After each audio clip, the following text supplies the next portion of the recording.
प्रभु यीशु में आप सबों को मैं नमस्कार करता हूं और मैं विश्वास करता हूं कि आप सब प्रभु यीशु में उत्तम कर रहे हैं। आइए हम कुछ समय परमेश्वर के वचन को देखें। गलातियों की पत्री 6 अध्याय उसका पहला और दूसरा पद। पहला पद इस प्रकार से है, हे भाइयों, यदि कोई मनुष्य किसी अपराध में पकड़ा भी जाए तो तुम जो आत्मिक हो नम्रता के साथ ऐसे को संभालो और अपनी भी चौकसी रखो कि तुम भी परीक्षा में ना पड़ो। तुम एक दूसरे का भार उठाओ और इस प्रकार मसीह की व्यवस्था को पूरा करो।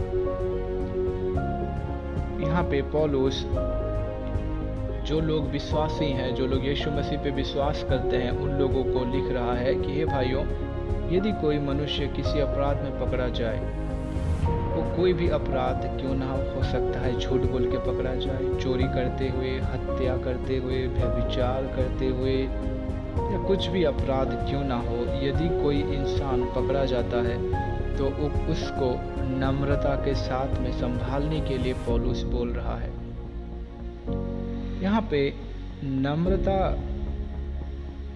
को जब हम समझते हैं तो हम पाते हैं कि नम्रता का मतलब ये है यहाँ पर है कि यदि कोई व्यक्ति अपराध करता हुआ पकड़ा जाता है या कलीसिया में गलत करता हुआ पकड़ा जाता है तो हमें उसके साथ में प्रेम के साथ में, शिष्टाचार के साथ में, आदर और सम्मान के साथ में शांतिपूर्ण तरीके से उस विषय को देखना है या संभालना है या उसे सिखाना है। और आगे यहाँ पे लिखा है कि और अपनी भी चौकसी रखो कि तुम भी परीक्षा में ना पड़ो। कहने का मतलब हर एक विश्वासी परीक्षा में पढ़ सकता है, हर एक विश्वासी के द्वारा गलत काम हो सकता है। इसी कारण हमें एक दूसरे को, यदि कोई इस तरह का अपराध करता हुआ पकड़ा जाए तो उसे उत्तम रीति से प्रेम के साथ में, नम्रता के साथ में संभालना चाहिए। एक मसीह होने के नाते हम में और जो अन्य संसारिक लोग हैं, हम लोगों में फ़र्क होना ज़रूरी है। जब संसार में जब जो लोग कुछ गलत करते हैं या अपराध में पकड़े जाते हैं तो लोग उनको मारते हैं, पीटते हैं, गंदी गंदी बातें बोलते हैं, गालियां देते हैं।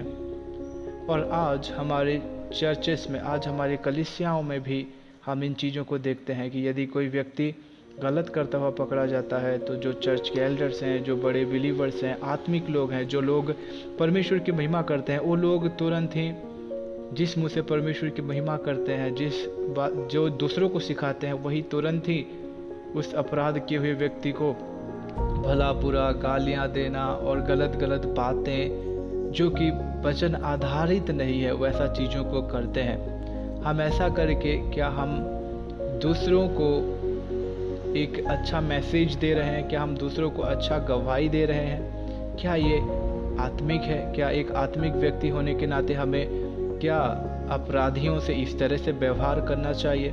प्रभु यीशु के सामने जब भी कोई पाप किया हुआ व्यक्ति या अपराध किया हुआ व्यक्ति आया, यीशु मसीह ने उसे प्रेम के साथ में, नम्रता के साथ में संभाला। तो हमें भी ऐसा करना चाहिए। और दूसरा पद बोलता है कि तुम एक दूसरे का भार उठाओ और इस प्रकार मसीह की व्यवस्था को पूरी करो। भार उठाने का मतलब क्या है? भार उठाने का मतलब यह है कि हमें एक दूसरे को सहना चाहिए, एक दूसरे की गलतियों को माफ़ करना चाहिए और एक दूसरे को क्षमा करना चाहिए। एक दूसरे के प्रति जो मन मुटाव है उसको दूर करके एक साथ परमेश्वर की महिमा में कार्य करना चाहिए।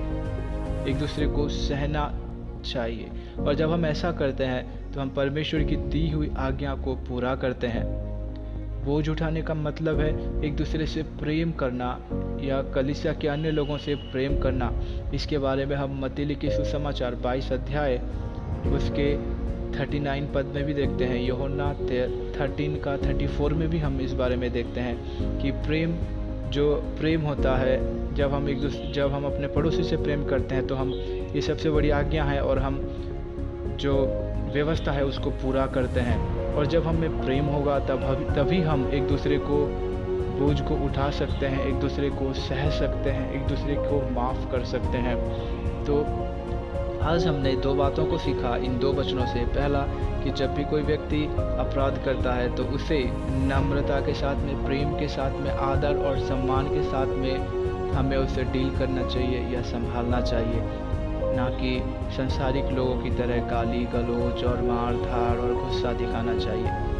और दूसरे पद से हमने ये सीखा कि हमें एक दूसरे को बोझ उठाना चाहिए। कहने का मतलब हमें एक दूसरे को सहना चाहिए, एक दूसरे की गलतियों को क्षमा करना चाहिए, और हम ऐसा करके परमेश्वर की आज्ञाओं को पूरा करते हैं। मैं विश्वास करता हूँ कि परमेश्वर ने प्रत्येक क्षणों से बातचीत किया है।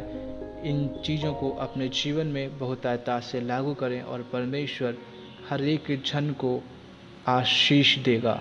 प्रभु यीशु के नाम से मैं आशीष की घोषणा करता हूँ। आमीन।